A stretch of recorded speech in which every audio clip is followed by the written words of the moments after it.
ইয়া আল্লাহ, ইয়া রাব্বুল আলামিন, ইয়া রহিম, ইয়া রহমান, আমার দিকে একটু তাকান, আমার মনের আশাটা একটু পুরা করে দেন। আপনার কাছে ভিক্ষা চাইতেছি আল্লাহ, ইয়া আল্লাহ, আপনার কাছে ভিক্ষা চাইতেছি, আমার মনের আশাটা পুরা করে দেন। আমার দিকে একটু তাকান, আমার ঘরে রহমত বরকত দেন আল্লাহ। আল্লাহ, আমার মনের আশাটা পুরা করে দেন, আমার মনের আশাটা পুরা করে দেন। আপনার কাছে দুই হাত তুলে মোনাজাত করতেছি, ভিক্ষা চাইতেছি আল্লাহ। আল্লাহ, তোর কান্দনে কি আসমান থেকে ফেরেশতা নাই নাইবো? পাঞ্জাবের কান্দনে খোদা তাআলার রহমত নাজিল হয় না? আম্মা, আল্লাহর কাছে দুই হাত তুলা মোনাজাত করলে উপরালা মনের সব আশা পুরা করে দেয়। সেই জন্য আমি আল্লাহর কাছে দুই হাত তুলে মোনাজাত করতেছি। আহা, বছর বইরাই তো এই সব বংশং দেখতাছি। তোমার কান্দনে যদি কাম হইতো তো আমার বংশের বাতি এতদিন স্কুলে যাইতো। আল্লাহ যেদিন দিব সেদিনই তো হইব আম্মা। আল্লাহর হুকুমের বাইরে তো আর কিছু হয় না। আমি তো আর ইচ্ছা করে এগুলো করতেছি না। মানুষ ইচ্ছা করে কিছু করে না, এইটা হইলো তোর প্রভিশাপ, অভিশাপ। আল্লাহ জানে কবে কোন পাপ করছিলি, সেই পাপে আমরা ঝইলা পুইলা মরতাছি। আমার 4 বছর ধরে একই খোঁটা দিতেছেন, গালিগালাজ করতেছেন। আপনার কি মনে হয় না আমার কষ্ট লাগে? আমি কি মানুষ না? আহারে, এত যদি কষ্ট লাগে, এত যদি দুঃখ লাগে, তো তো কবে এই বাইরে ছেড়ে তুই যাইতি গা? আমার পোলারে আরেকবার বিয়া করার সুযোগটা দিতি। আমি কি আপনার পোলারে কোনোদিন আটকাইছি? কোনোদিন মানা করছি? করি নাই। সেই আমারে ছাড়া কিছু বুঝে না, সে আমার প্রাণ দিয়া ভালোবাসে, আমিও তোরে ভালোবাসি। পিস আমারই এবং ভালোবাসার কপালে পিস আমারই। ভালোবাসা, এসব ভালোবাসা দিয়ে আমার কোনো কাম হইব না। আমার বংশের প্রদীপ চাই, বংশের বাতি চাই, সাফ কথা। আপনি কি কইতে চাইতেছেন? আপনি কি চাইতেছেন আমি এই বাড়ি থেকে চলে যাই? আলহামদুলিল্লাহ, আলহামদুলিল্লাহ, তুই তো ভালোই হয়। তুই এই বাড়ি থেকে যা, আমার পোলারে আরেকবার বিয়া করার সুযোগটা দে। মা, কি শুরু করলা সকাল সকাল? সকাল সকাল বাড়িটার মধ্যে একটা অশান্তি শুরু করে দিলা। থামবা তুমি? না, আমি থামুম না। ওইলে আজকে ওই বাড়ি থেকে যাইবো গা, নাইলে আমি গলার মধ্যে ধরে দেবো। আমার শেষ কথা কয়ে দিলাম। আমার কথাটা শোনো। তবে সকাল সকাল তোমরা যদি শুরু করে, এগুলো ঠিক না।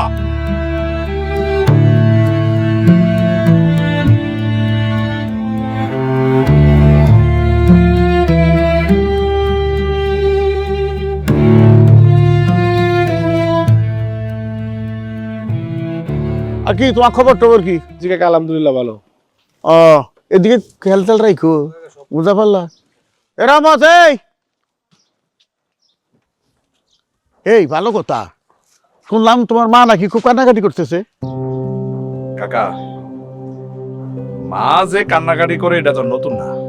কেন কান্নাকাটি করে এটা তো জানেন। আরে বাপ, তোর মা যে কেন কান্নাকাটি করে এটা তো আমি জানি। বংশে বাড়তে দিনে কেউ নাই। তোর মা ডাবাইছে আছে, তোর মা ডাবু গেল তো বাড়ি আন্দার। এই যে বিষয় সম্পত্তি করবেন তার জন্য করবেন হতে গেলে রহমতের কি দোষ? দোষ তোর বউয়ের। মরা গাছে কখনো ফল ধরতে দেখছেন? এই মুখ সামলায় কথা কন। কোন গাছে ফল ধরবো আর কোনটা ফল ধরবো না, এই সিদ্ধান্ত কি আপনি নিবেন? আর এটা তো আল্লাহ ভালো জানে। হ্যাঁ, আল্লাহ ভালো জানে। গ্রামে সব মানুষ রহমত না অক্ষম পুরুষ। কত বড় সাহস কাকা! কাকা কত বড় কথা কইলেন শুনতেন? আমি বলে অক্ষম? এই গ্রামের কোন মানুষ বলছে আমি অক্ষম? তুই কোন মানুষ কয়? আরে রহমত কে তিস্তা কেরা কয় না তাই কো, খালি তোর সামনে কয় না। আচ্ছা তুই যে সক্ষম পুরুষ, বাপের বেটা লিটার দেখাই যে প্রমাণ করে দে। প্রমাণ করে দেবো মানে?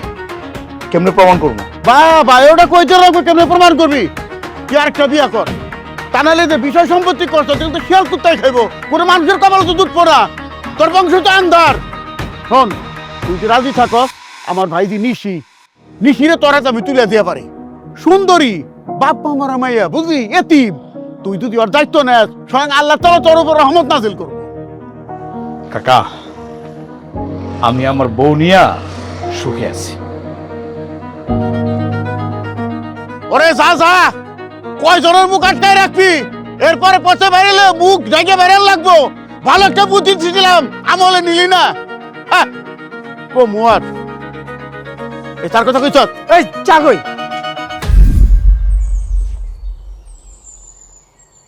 ভাবি, এই যে নেন গুড়, অনেক অনেক ধন্যবাদ। বহু কি গো ভাবি, শুনলাম তোমার নাকি রাজত্ব শেষ, ঘরে নতুন রানী আইতেছে।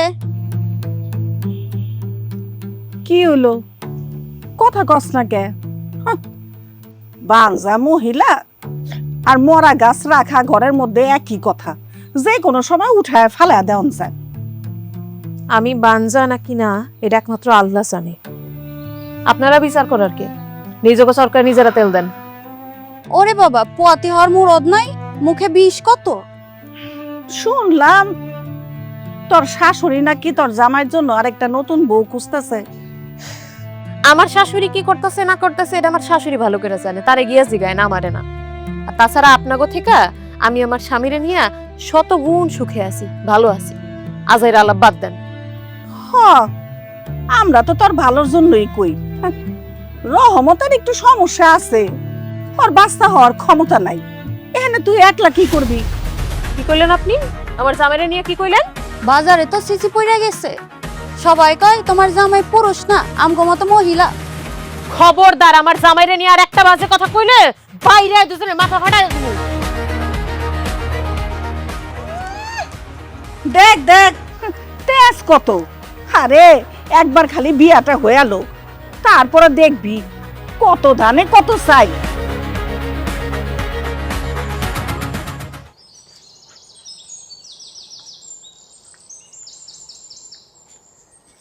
এলাকার লোকজন তোমারে নিয়ে এই সমস্ত কি উল্টাপাল্টা কথা কইতাছে?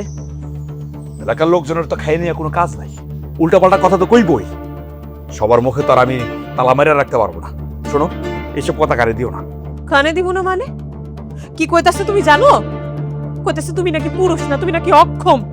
এই সমস্ত কথা শুনলে কি আমার খারাপ লাগে না? দেখো, তুমি কালকে ডাক্তারের কাছে যাইবা, গিয়া পরীক্ষা করে রিপোর্ট নিয়ে আইবা। চুপ কর! তোমার কত বড় সাহস, তুমি আমার ডাক্তার দেখাইতে কইতাছো? এই, আমার কি কোনো সমস্যা? আজ বিয়ের 4 বছরে এই প্রথম তুমি আমার গায়ে হাত তুললা। মানুষের কথা তো আমি নিতে পারতেছি না। তুমি জানো না আমি তোমার জান দিয়া ভালোবাসি। মানুষের এই সমস্ত কটু কথা তো আমার সহ্য হইতেছে না। আজকে একটা সন্তান নাই দেখে কত কথা কয় মানুষ। আমারে কই কোক না, সমস্যা না, কিন্তু তোমারে কেউ কিছু কইলে আমি যে নিতে পারি না, তুমি জানো না? তুমি আমার পুরুষত্ব নিয়ে কথা বলা কেন? আমি কই না, এটা সমাজের কথা, মানুষের কথা। সন্তান নাই দেখে কত কথাই না শুনতেছি ভাই।